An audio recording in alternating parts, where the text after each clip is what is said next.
On today's episode of Siren Sports, Give the fucking Nuggets their credit, man. Y'all really disrespect the fuck out of the Nuggets, and it shows. I done put the straw in the juice box without it breaking. Yeah, fuck yeah. Them folks ain't gonna know what it's like to see all the black people up there. Wish I had those memories with my dad.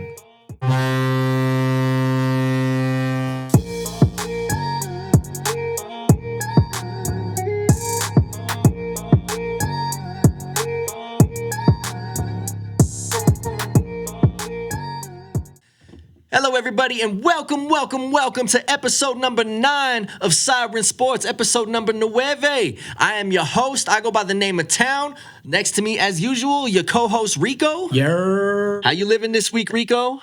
Life is good. Blessed to be alive, you know. What can I say? Another episode down. Y'all already know what we're going to get into. 91 more to 100, right? 91. The best podcast in the world. You heard it first from me. Hey, I agree with that. And then over there in the rocking chair, we got old man Gary. How you living today, man? There's some old man stuff right here, reading my newspaper, catching up on the fine print. There you go. And like Sugar Free said, if you stay ready, you ain't got to get ready. So I am ready for today's show, gentlemen. You just missing your toast and eggs. I already had that. He had that at 6 a.m., bro. If you stay ready. Oh man, so we wanna start Siren Sports with a little bit of a news announcement. Y'all saw Gary on our show last week, and we at Siren Sports are officially proud to announce that Gary has joined the team. Not only is over here on a mic, but also he's joining as executive producer of the show. So Gary, welcome to the team, brother. Thank you very much, gentlemen. It was truly an honor.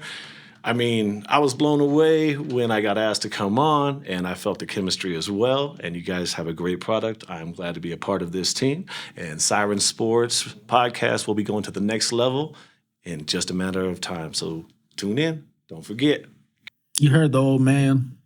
Tune in. You got me on that one. You gotta fucking fix your transistor radios. You gotta fucking Have your bunny ears set to where they go. and if the bunny ears are fucking up, you better get your foil. Now that is old school. That is old school. All right, cool. Just smack the fuck out of the TV. Just on the side, get the pliers, get it going. No, but gentlemen, thank you very much. I'm extremely excited for this new endeavor.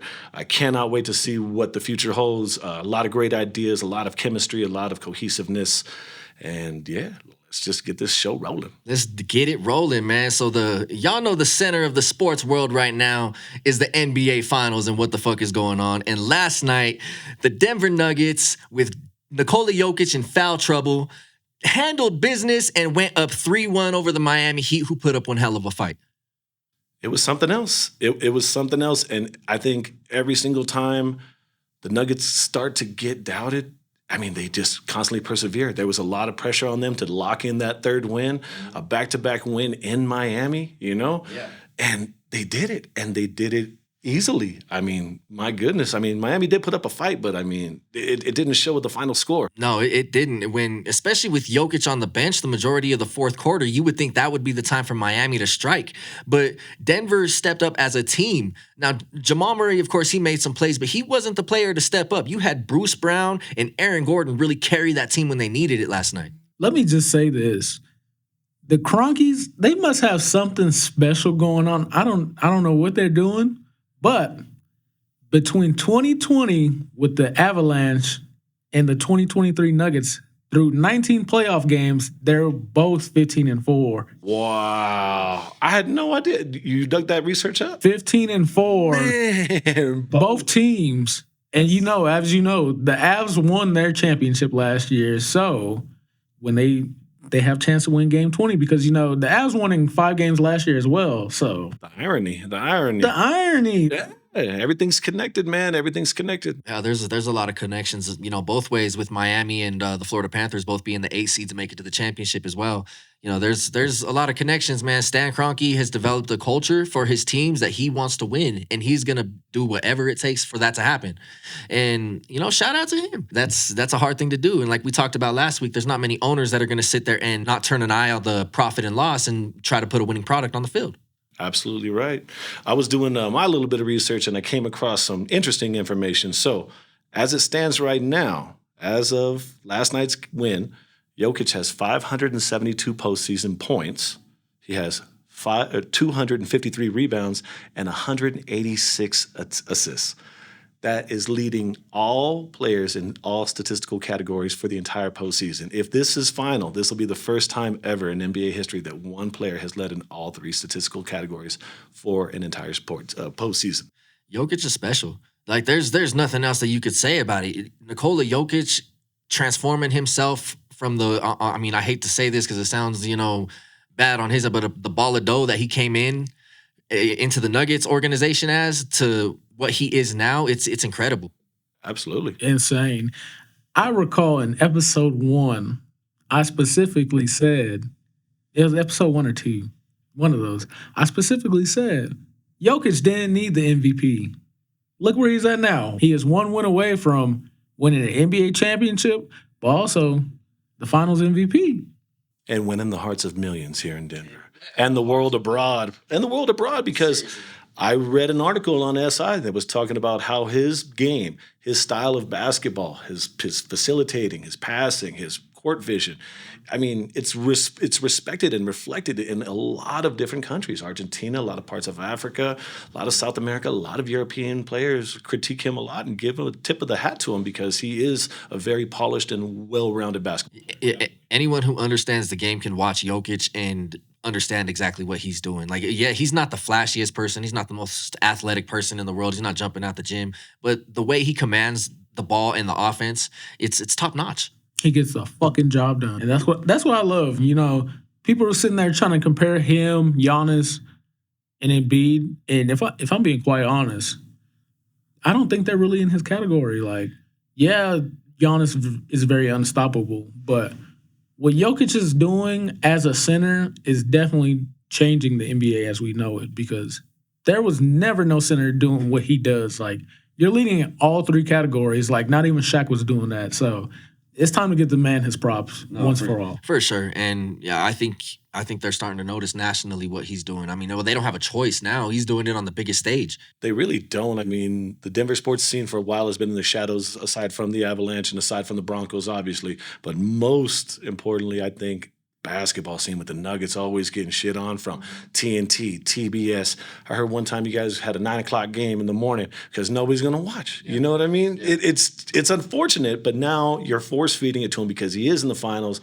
The team is on the national stage, and you can't help but watch. And then more and more people start to catch on like, damn, yeah, he's really legit, One thing I will say I noticed last night at the end of the game during the broadcast on ABC, the game had just ended. And immediately the first thing they're talking about is how does Jimmy Butler respond? Like, give the fucking Nuggets their credit, man. Y'all really disrespect the fuck out of the Nuggets, and it shows, and y'all are doing nothing but making this championship run more sweet because we're throwing everything that y'all tried to throw at us in your fucking face. That was a hot take right there. And it's true. It's absolutely true. You seem fired up. You tell me, like, yeah, you show some emotion right there, player. Right on. Yeah. Yeah. Fuck Talk yeah. your shit. Yeah. Yeah. Talk your shit. Yeah. And I put the straw in the juice box without it breaking. Yeah, fuck yeah. I don't know. If you put the straw in upside down, it actually worked. I know. I just found that out. I'm 41. Yeah. All right. Fuck TikTok. All right, y'all be teaching me too much for my age. Hey, talk about some old school stuff. One of the things that my old school ass saw was Udonis Haslem. Bless that man. 42 years young. 42 years young in the finals. Bro, he's a year older than me, and he's making up and down the court with these young bucks. Right on, Udonis. Serious question, though. In that Game 4, Eric Spoelstra pulled his starters and emptied his bench with about 4 minutes left in the game. And they ended up making it interesting. Do you think maybe if he hadn't taken his starters out and let them ride to the end of that game, it could have been a different game? Who knows, honestly, at this point. With a minute left in the game, he's trying to rush his starters back in because his bench made it interesting. If I would have just kept the bench in. I mean, they've already made the spark as it is, started getting things going. It is a big what if, and those kind of questions plague a coach, let alone a head coach in a professional level. You can't go with those what ifs. You have to go with your gut. You got to stand by your decision. And he's one of the most seasoned coaches, too. So, I mean, that goes to his credit, too. I think he's the second longest tenure in the NBA currently for head coaches. Yeah. So, you can't really second guess the guy. he dealt with And Michael Malone. yeah, he dealt with Wade, Braun, and Bosch, and all those guys, and came and went. And they all left, and then he rebuilt. Yeah, he rebuilt a winner. Yeah, he's I say it all the time. He's one of the best coaches in the league. Ever. And very underrated. But yeah, I say in a position like that, if you got something good going with your bench, you might as well just leave them in because, you're going to fuck up the chemistry. So once they go in, once the starters go back in and they're not producing, you can be like, fuck, I should have kept them back in. So it's just, you never know, honestly. Never know. It's coaching on the fly. It's a lot of improv, and what's done is done now. I mean, you're coming back to Denver on Monday, and this place is going to go crazy, like white girls during pumpkin spice season wearing Uggs and tights. It's going to go nuts, bro. Denver's going to go crazy. So there's going to be a lot of John Wicks out there. It's a parade in Let me say this as a Nuggets fan. Ball Arena, Monday evening, the Larry O'Brien Trophy is going to be in the building. You know what that means to a Nuggets fan? This shit ain't 2K. This is real life, okay? That was a good one, dog. You're not in dynasty mode right now, man. He said, I've done this shit too much in Dynasty. On some real shit with the medium-sized market that Denver is, I never expected them to ever be able to reach the top of the mountain the way they have. And to do it from a homegrown foundation built all the way up. Grassroots campaign. Yes. They've retained their players. They stuck with their players. Which brings me to an obscure question out of left field. Hypothetically speaking, Nuggets go on and win on Monday. It's over. Does Denver draw a big audience for free agents to come here finally? Or are they going to invest in their team and keep their core group and pay those men so that they can keep that same team together going forward? I honestly believe they don't need big market signings because what you have right now, it works. Like I think I was listening to on the radio earlier where they were talking about, so Denver has all these guys and they're sitting here and they just mind their business and play basketball. And I'm just like, yeah, that's the kind of guys you want. You don't want them all in the media. You don't want all these superstars that are always having the attention on them. So I think what they have right now, they definitely should keep because you can go back with that same core and be even better next year. There's no reason why to spend a bunch of money on a superstar and it doesn't work out or he wants to leave because he's not happy there, just losing a bunch of money on him. I agree. What I can say, though, they need to make sure they get Bruce Brown back next year. Because I think at the start of the NBA season, he signed a 2-year contract with a player option after this year. So, he's going to decline that and go get big money. So I think the Nuggets need to work hard to keep him in-house because he has a spark off the bench that it's not replaceable. The crazy thing to me is coming off of a championship run is right away the front office. Cool, you guys can celebrate this and that, get a couple weeks, but right away, NBA offseason isn't that far away. Free agent signings, you got trades, you got willings and dealings. And another thing that stands out, have you noticed, gentlemen, in all the major sports, doesn't matter what it is, if you win a championship, right away there's another team trying to swoop you up and try to pay you double. And you don't really get the many players that are like Dirk, to go with the hometown discount constantly, and just that. Do you guys think that that's going to be a big issue with the Nuggets going forward? Do you think there's going to be some poachers coming in and trying to sign and trade Jamal Murray or try to take other, KCP away or your other star pieces of this puzzle? I think the one that people are really going to try to poach is going to be Michael Porter Jr. because he's explosive at the best of times and invisible at the worst of times. But when he's on, he can win a game for you single-handedly. He's one of the best scorers in the league. And I don't know that he's happy here in Denver, truly. Like, I don't know. Michael Malone is on his ass constantly. He's constantly calling him out in the media, saying it was an effort, defense, yada, yada, needs to get it together. But publicly when he says his name, though, he does say he needs to keep shooting with confidence. He'll get it together. He'll win a game for us. And he will. But at the same time, I don't feel like he's at home here in Denver. I feel like he would rather be in a bigger market, someplace where he can be a bigger name. I definitely agree with that. I just feel he really is a hit or miss. And like since the draft. And yeah, that's why I'm like, I think that's a big problem, especially with him being out so long for those injuries he had. So I just feel like this really isn't the place for him. Like, yeah, he has his good times, but he also has his bad times because he's played terrible in these finals. So if you move on from anybody, I think that's probably your best option to move on from him because I don't think you're going to lose a lot by losing him. So, and the Nuggets do have this core under contract through 2024, so they'll be running it back next year with the majority of their team intact. I got a hypothetical one for you guys since you guys know your team a lot better than I do because I'm a Lakers man. Do you think that the finals would have been different had Giannis not gotten hurt in that first game against Miami? When he hurt his lower back, that was kind of it because next thing you know, you got 8 clipping 1, and then Miami went on this awesome run. I mean, do you guys really think that it would have been different if Giannis wouldn't have gotten hurt? Do you think they would have played a different team in the finals? No, honestly, because Miami tore through everybody else. They came ready to. I mean, in the play-in, they were minutes away from elimination. But I don't know what happened. I don't know what activated within Jimmy Butler to just elevate them. But once he got to that level, there was no stopping him. What's his name again, Tariq? Who? Jimmy Jeffrey Butler. Oh, Jimmy Jeffrey Butler. Himothy.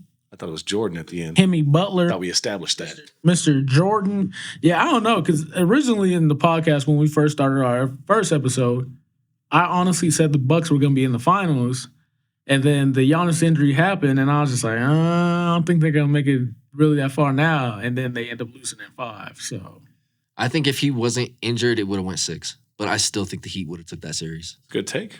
I respect it. Right on. How do you think? Wait. Let me ask you guys this. How crazy do you think the scene's going to be over here downtown on Monday if they happen to win? Oh, shit. It's going to be insane. Like how the Avs were last year, it's going to be 10 times even crazier. Cause as someone who likes to not be involved in bullshit, you will not catch me near downtown. Oh, man. I've been to 5 LA championships from the Shaq and Kobe runs and all. Man, it was crazy. I could picture them out here doing a bunch of crazy stuff too. I shall steer clear, but enjoy your championship. Enjoy your ring.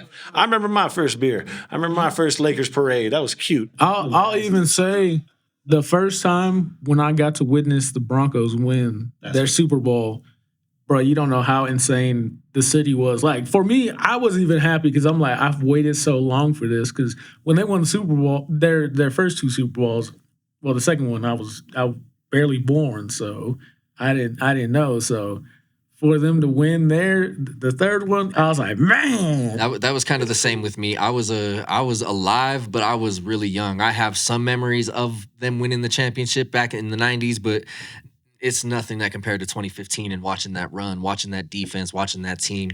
They really put it together and shocked the world. I loved it. That's cool because you guys are really core fans of your home team, and you guys are going to have those memories for a good minute, you know? I mean, that's a beautiful thing. Right on, right on. And it's good for the city, too. Good for the city, good for the state, good for the economy. Just if you're going to go out there and party, just don't do no crazy stuff, you know?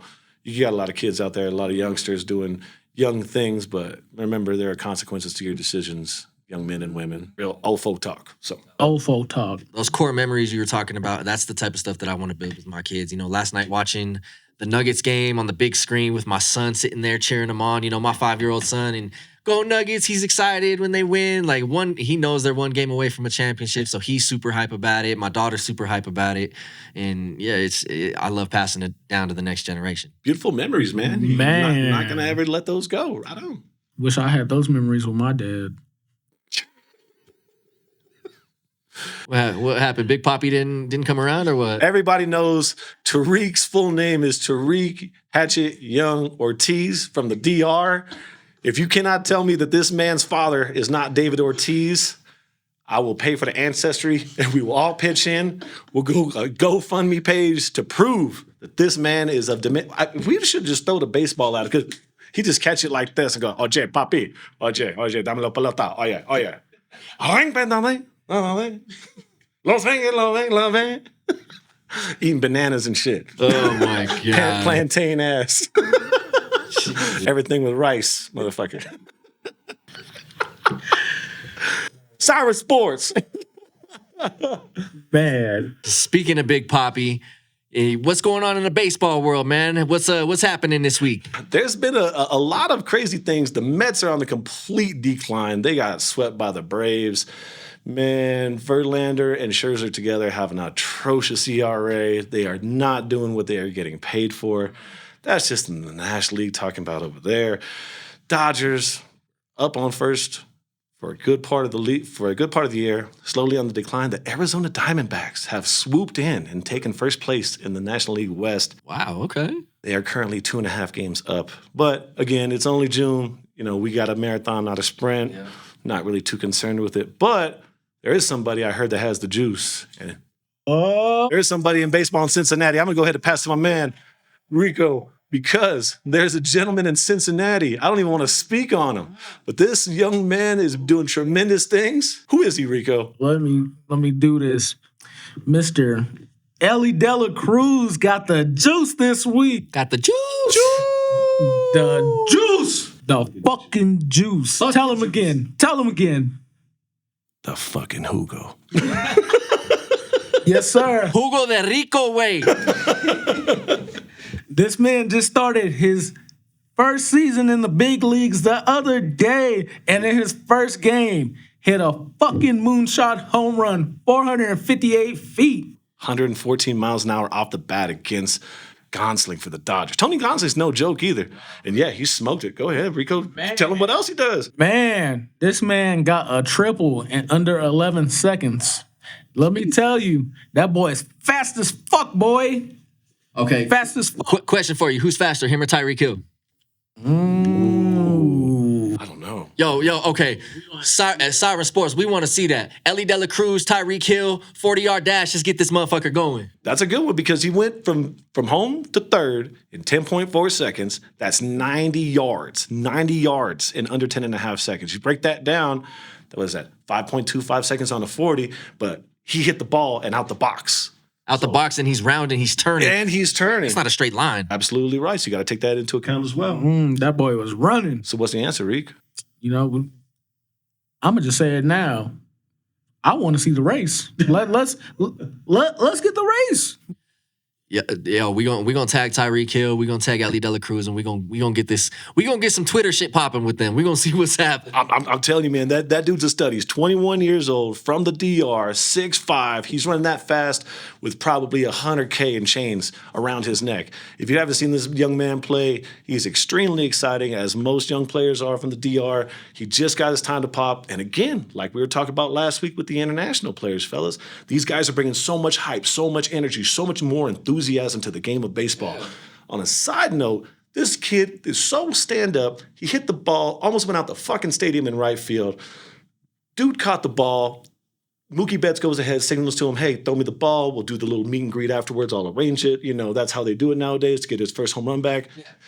Ellie goes ahead and gets the dude that gets the ball, and like 7 of his homeboys that were there, 7 of his friends, got him all autographed balls, all autographed hats, all autographed I think it was hats, balls, and then he got a picture and another autographed bat with a ball as well, took the picture. And if that's not fan interaction, I don't know what is. This man's a Major League Baseball player, and he's really taking these young other baseball players. Dude was probably in like his early 20s or something, but still, just the interaction and just get them hyped and excited. There's something new to be excited about in Cincinnati baseball aside from Joey Votto. You guys got a new stud on the rise, You love to see it. You love to see it. This is what I love about baseball because, I don't know. The players just the interaction with the fans, it's different compared to any sport, if I'm being honest. Like, I know they'll get heckled and better. But I don't know. I feel like there's a different relationship in baseball with their fans, and I love to see it. The meet and greets afterwards are really cool, especially when players hit their first home runs or their first hits and things like of that nature.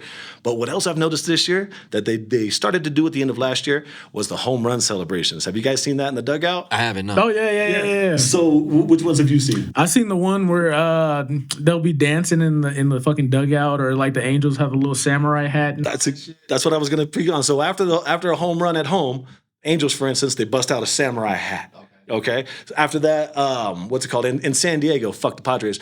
When you're in San Diego's, they give you a big old dookie chain with a spinning SD logo on it. And I was like, all right, that's cool. Yeah. When the Padres played against the Giants in Mexico City, they went ahead and put on sombreros and this and that. So very original. And the Twins, they put on a fishing vest with a hat and they pretend like they're fishing. And the vest says land of 1,000 rakes instead of 1,000 lakes, which is dope. I know Seattle has the cool one where they got the little trident.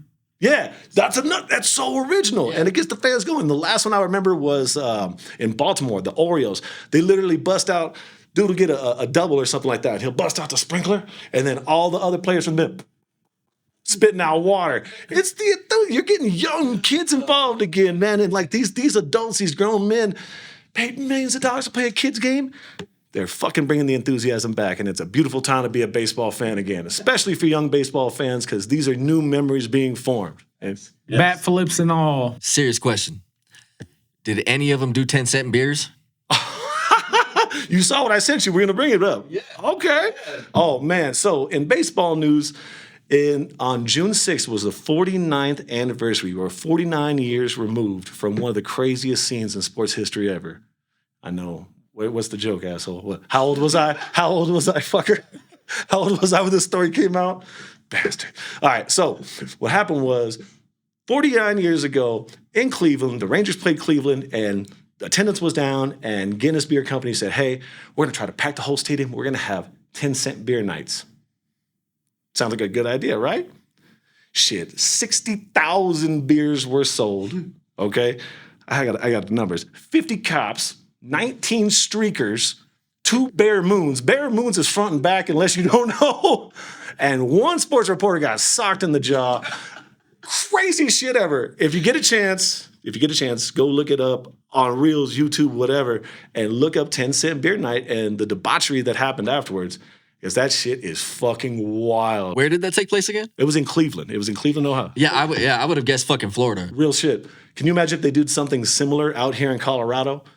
Like dollar craft beer nights. Can you imagine all the skinny jean flannel hipsters with suspenders and curly mustaches talk about, I'm just gonna have my apricot pistachio pancake stout paired with some pomegranate spaghetti with an aioli sauce out of almond butter. Let's just get turned, fellas, then do some shit like this. Hey. Welcome to Denver, Colorado in 2023, okay? Dude. Yeah, there couldn't be no 10-cent beer nights here. Or like in Colorado, I'm surprised they don't do like a dollar joint night. Hey, I don't think many of us would, defer to that. No, I mean they would have to do it during like some lowdown sporting event because people would be too dough to be watching the Broncos game, man. Now a Mammoth game, maybe. I can see that. Yeah, that's funny that you brought that up, man. I almost forgot about that. 49 years removed. I wonder if they're gonna do something next year for the 50th anniversary. Oh man, they need to. It's a great baseball story. I just love it. You know how like when a returning player comes back to a former team, they give them a video tribute. They need to do that for 10-cent beer. What once was. Yeah. When how many 50-year-old cats were like, yeah, I was conceived on that night. That 10-cent beer led to the bottle. My dad was running ass naked. Or how many people are like, I can't go next to a school because of that night. Yeah, man, as far as baseball goes, that's it. And then some sad news out of Texas. I feel bad whenever I hear about these kinds of injuries because I played baseball for a good part of my life. And the man that just got the bag in the offseason, Mr. Jacob deGrom, he's done for the year, gentlemen. He's done. Tommy John surgery. My man's 34 years old, and I think he really had his coming out party, 9 years ago in 2015 when the Dodgers lost to the Mets in the divisional round. And I didn't know who Jacob deGrom was, and he just gradually got better and better and better. I thought it was a fluke that he pitched 2 of the 3 games and won them when it went 5 games, especially the pivotal Game 5 in L.A., and yeah, man, it's just sad. He was very emotional when speaking to reporters about his injury because you can tell that the guy loves his job. He loves the profession, and you can tell he's a true athlete in a team sport because he constantly brought up his teammates. And he always reiterated the fact that, hey, I'm sorry this happened. I will be back. I wish I could be here for the run, but I'll be rooting for you guys. And best of luck to Jacob deGrom and a speedy recovery, man. We want to see you back out there on the dime and throwing. Man, I hate seeing players injured, man. I really do. That's probably the worst part of sports is someone out there giving their all and they get hit with a freak injury and it's the end of the season, end of all your hopes for that year, and you have to go through some of the most dark trials of your life to get back to that spot. And, shout out to the people who can, but it's a rough road. Gary was probably like, hey, Jacob, you fucking suck. I wouldn't. Well, shit.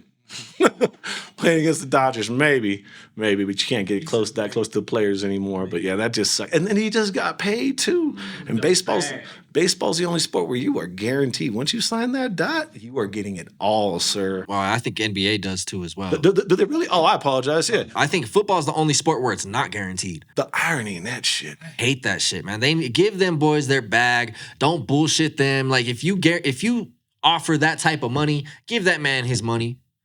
It blows my mind the way they nickel and dime some of these players. Like, granted, they make millions of dollars a year, but how much of a life do they have after the fact when their body's destroyed and their brain is malfunctioning because of CTE? It's very unfortunate. It's just like wrestlers, Look at them. They had no guaranteed contracts, and when they did, they didn't have health care. Look at them now. R.I.P. the Iron Sheik. Fuck Hulk Hogan. Fuck Hulk Hogan.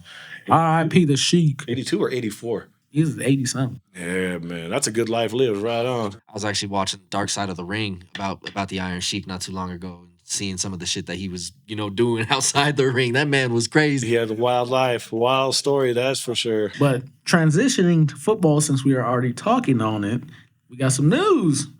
First of all, as of yesterday, Friday, Dalvin Cook was released by the Minnesota Vikings. That was expected, but unexpected? Is that the right wording? Expected, but unexpected, but still you're looking at Minnesota's front office like, what the fuck are you doing? Exactly. He's one of the top running backs in the league. I get it. He's not all the way healthy, and there's questions of whether he's going to be ready to start the season. But once you get him worked into a program, and once you get him acclimated with the offense, that boy is going to be a game changer for any offense he's a part of. And George Payton, I'm looking at you. Go get that man. And he's been producing 1,000-yard season, so you got to pay the man. But they don't want to pay running backs in this league. They've never have. Never have, and they don't want to. But there are two candidates, or two teams, I should say, that are looking to pick them up. Number one is the Denver Broncos, and number two is the Miami Dolphins. Dalvin Cook's from Miami. He's a Miami native, so that he would be coming home if he did go to Miami. That's a stacked team. And everybody loves that state to play in as an athlete. Oh, no taxes, no state taxes. And then if you lean back towards the Broncos, George Payton is one of the ones that drafted him in Minnesota. So that he has ties back there. So I think he's kind of having a coming home moment regardless where he goes. It's going to be a win-win for him, and he's a good athlete, and like a lot of athletes, a lot of times it's just a change of scenery. You could just adapt and overcome and evolve, and all of a sudden you're like, hey, this is me. I like this unit. I like this family. I like this ambiance, this organization, and how they take care of you. And I think that's what he needs. And the Denver Broncos have a reputation as being a super first-class organization when it comes to taking care of their players and giving them, the top amenities and the top access, the top doctors, the top trainers, that type of stuff. So I feel like it would be good. There's also a huge culture shift going down in Miami right now with Mike McDaniel leading the way. So I think, like you said, it's a win-win for Dalvin Cook regardless. That's because he's a Denver boy, Mr. McDaniel. He is. And that makes you question. This man was on Denver's staff a couple years ago, and no one bothered to look at him for a head coaching position. Granted, he's only going into his second year, and a lot can happen in one offseason that could change your whole trajectory.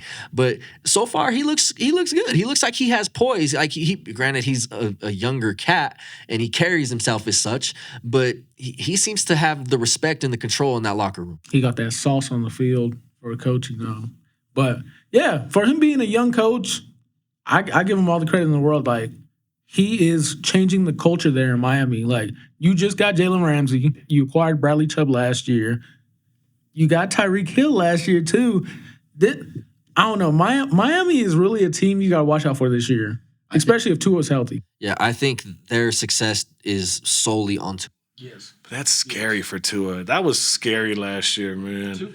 Just watching them, but just throwing up gang signs on the bottom a little joke, but still, that just kind of goes to show the concussion protocols and the CTE and Junior Seau's and Aaron Hernandez and these things that Antonio Brown. These things are real, and I really hope that he makes the best decision for him and his family based on the best medical advice that he gets.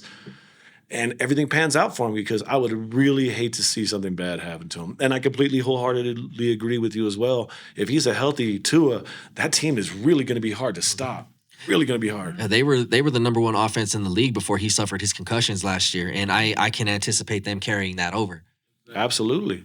but the player's health is more important. And Mike McDaniel, and what you guys were saying, I feel that that's one of the hardest jobs being a younger player, and you have these $1 million athletes that you have to talk to as your team. And even if you're younger than him, older than him, bigger or smaller, he still has to command their respect. So shout out to him for commanding the tone setting in the locker room and getting these grown men together. And it's a hard feat, and a lot of people can't do it. It's definitely a fine line, because how do you approach somebody and check somebody who's making more money than you? That's very difficult. Eric Spoelstra style. Seriously. Yeah. You have to have a lot of poise, a lot of confidence, and you have to know your shit, hands down. For sure. And you have to be able to like dig your foot in someone's ass the same way you would a rookie, is the same way you would the star on the team. And the veteran as well. Yeah. You got to have the fucking juice to sit there and do that. Don't got the juice. Also, we got some more news as well. The Broncos officially acquired Frank Clark yesterday on a 1-year deal from the Kansas City. Well, he was released, but he played for Kansas City Chiefs and got a ring with him last year. Who saw that? I didn't see that coming. You know what this reminds me of? Neil Smith. Neil Smith. Yep, Neil Smith. I seen a couple of KC fans pissed on Facebook yesterday. They're like, he's fucking pulling a Neil Smith. Well, hey, you know what Neil Smith came over here and did, right? Won back-to-back fucking rings. It's true. So, Change of environment again. Change of environment. And speaking of change of scenery, man, I would like to debut a new segment right here on Siren Sports. We calling this one Around Town, where I, myself, Town, take a look at what's going on in the scene in Colorado. And today, I would like to start up in Boulder, Colorado, and talk about the change of scenery that's going on up there. He ain't hard to find. He ain't hard to find, man. We talking about Prime. We talking about Deion Sanders, for whatever reason chose to come to the University of Colorado and take over the head coaching position. He's bringing his Louis. He's bringing his kids who can't drive in the snow up there. Like that was funny. It was funny because I'm up in Boulder every day, so I get to see the change that's going on up there. And Prime has brought in just an energy to the city. The city's hype. Everywhere you go is welcome Coach Prime, or Coach Prime visited here. And it's incredible just to see how one person can come in and just bring the juice, and this whole town is just lit up. He said the word. He said juice. let me tell you this. I'm going to say this now. Them folks ain't going to know what it's like to see all the black people up there. Look, they finna go from unseasoned to seasoned. I'm telling you. That man Deion changing the culture up there. I might see some people having some black cookouts. I'm like, oh, you with the culture up there. They're going to start cooking with Lowry's now. I wonder what the mixed baby count's going to be in the next 4 years up there. Since Deion Sanders came in, there's been a boom, an 84% boom in mixed relations with a lot of females, Caucasian females, and African-American men spawning together to have children. Yo, serious question though. How long do you think Deion's sticking around? As long as they have a show to put on in Boulder. If he comes in and he doesn't have everything that he has advertised within the first couple of years, that'd be it. That's my personal opinion. I honestly think that he has to come through with all that he has done in the past. Where was he at beforehand? He was Jackson State. Jackson State. He has to bring all that to here. And still playing the Pac-10, you still got USC for one more year before we bounce. And then in the first game against TCU. Yeah. You know, it's not gonna be easy by any means. We're not gonna forget about the Ducks. Oh, yeah. Yeah, Oregon too. It's a tougher conference. It's a tougher conference, tougher players. And then being under the spotlight like this isn't Jackson State. I mean, it's not Alabama, or we're not in Auburn or Oklahoma. I mean, Denver still has a fair market. I mean, it's on the rise. That's why they brought him in. But I honestly think couple years, man, that's it. If not, we're going to cut it off and do something else. Oh, for sure. I could also see a scenario where he comes in and he is just absolutely successful, and some big powerhouse school comes and just swoops him up after a year. I could see it happening.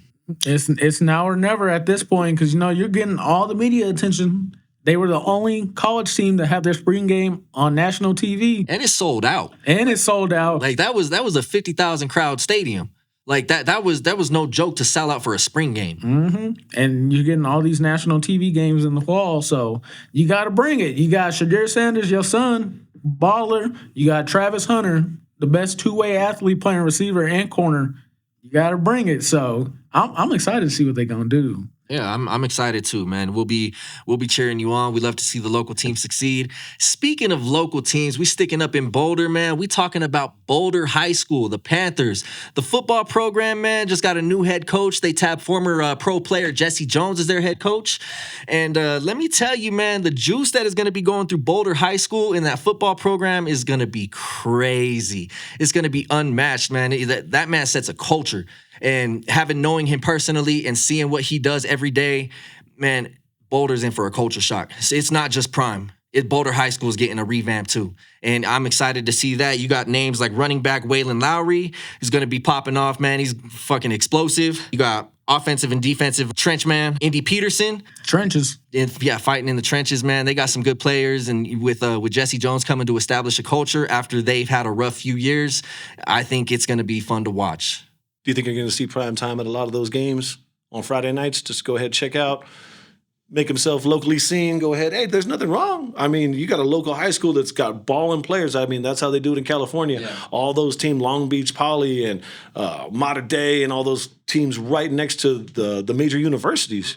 I mean, talk about a super hometown discount. If you're a stud and you're balling out in Boulder, might as well go to CU. You're right there. You don't have to travel. You don't have to do nothing. Mom and dad and the whole fam bam is right over here. And I feel like that's been a huge problem of the universities in Colorado is they don't tap the resources in state. Like they allow the in-state talent to go elsewhere and shine. They get poached. Yeah, they do. And there's not really a rush. So with Prime and people like Jesse Jones coming in and really setting these players up to establish themselves and give themselves an opportunity for that exposure, man, it's incredible. It's good to see. That is their biggest problem. I've said that for a while now, that there has not been a great coach here to make kids want to stay here. You got kids from Cherry Creek being coached by one of the greatest Colorado coaches ever, Dave Logan. These kids are sitting here going to Oregon, Alabama, West Coast schools everywhere, but they're not staying here. Like you had Ed McCaffrey at the University of Northern Colorado. Didn't work out. You got a guy at CSU. It's not working out either. No one wants to stay here because of the terrible play that has been going on. So I think Deion being here is what is best for Colorado kids. No, definitely, man. But so yeah, Boulder is really going through a transformation right now, and it's great to see it firsthand. I'm excited to. They finna be swag surfing. No, for sure. They're swag surfing on silver surfboards, my friend. Yeah, that's when you can see the little white girl on the back. I love your hair. Can I touch it? Oh my God. Okay, well, I think we're going to go ahead and wrap shit up over here on episode 9 of Siren Sports, man. We appreciate y'all rocking with us. Make sure you go hit all of the social medias for us. YouTube, Instagram. We working on Twitter at the moment. TikTok. Just look up Siren Sports Podcast. We're going to pop up. Also, we are on Apple Podcasts, Spotify, Google Podcasts, Stitcher, TuneIn. Everywhere you want to go look for your podcast, we are right there in that motherfucker. Gary, you want to plug your social for the folks? Your one and only social? Gary Enrique is 18 at Twitter. At twitter.com. Fuck you. I'm gonna keep saying this too. Make sure y'all go subscribe. Soon as we hit 100 subscribers on YouTube, we're gonna have something special for y'all. So we're gonna do a little giveaway. Rico's gonna come to your house and cook like baby boy. Ving Rhames butt naked, talking about you hungry. You want some eggs? I can't do that. I'm like technically married, so I can't be cooking butt naked at other people's houses. I can cook butt naked for my girl, but we're not going to get into that. But make sure y'all subscribe. 100 subscribers, we're going to do a giveaway, all right? Yeah, that's a good idea. That's a good one. Definitely, we already talked about that. Right on. Yeah, definitely. Yeah, we got some shit planned for y'all. So we're at 40 right now, so make sure y'all hit that subscribe button on YouTube. Rico, you want to plug your socials for the folks? Follow your boy. Tell everybody you know, even your mama, your grandma. I don't care. Follow your boy at Father Juice on Instagram and TikTok. Father Juice, you heard him. And me, I go by the name of Town. You can find me on all social medias at town.5280. So make sure you follow to keep up with us. Got a lot of shit coming, man. So be prepared. Siren Sports, thank you for joining us. Hugs, not drugs. Look both ways before you cross the street. Say your prayers, take your vitamins, and always say, please, thank you, you're welcome. And fuck Hulk Hogan. Siren Sports! Out!